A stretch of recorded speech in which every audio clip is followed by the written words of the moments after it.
Сабина, мне интересно ваше мнение, почему Европа, на мой взгляд, и на взгляд многих, в Украине так слабо реагирует на MH17, на Боинг, сбитый российской ракетой, ракетой российской армии. И тем не менее и Голландия достаточно себя ведет спокойно по этому поводу. Нет никаких дополнительных санкций, инициативы этих санкций.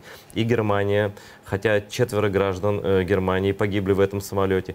То есть это было, но этого как будто бы не было. И на эту катастрофу, на этот террористический акт нет никакой реакции в виде усиления давления на Россию со стороны стран, граждане которых стали именно жертвами этого террористического акта.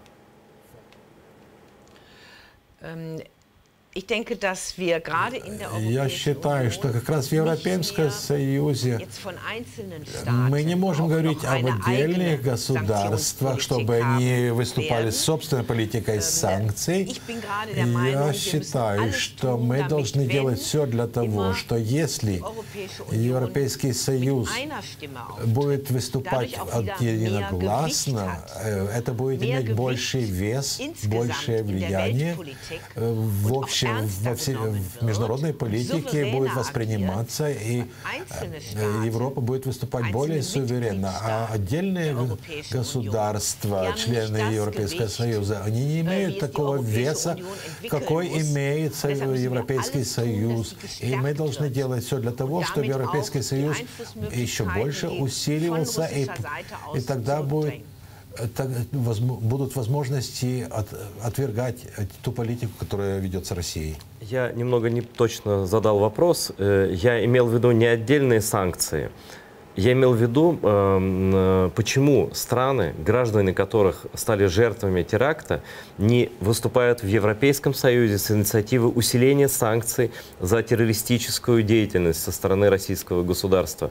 Не кажется ли вам, что сбитый самолет Путину простили? Европейцы простили ему этот самолет, никак не отреагировав на это дополнительными какими-то санкциями, давлениями?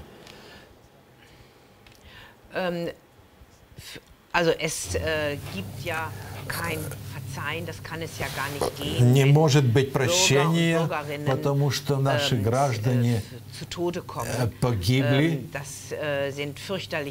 Это ужасные события, которые произошли, они ужасны для каждой страны. Но я считаю, что очень важно видеть, что спираль санкций также может сжиматься до определенного момента. И нужно понимать, что только санкциями российскую политику нельзя будет заставить изменить. Несмотря на экономические последствия, которые уже сейчас наблюдаются в России, российская политика не изменяется.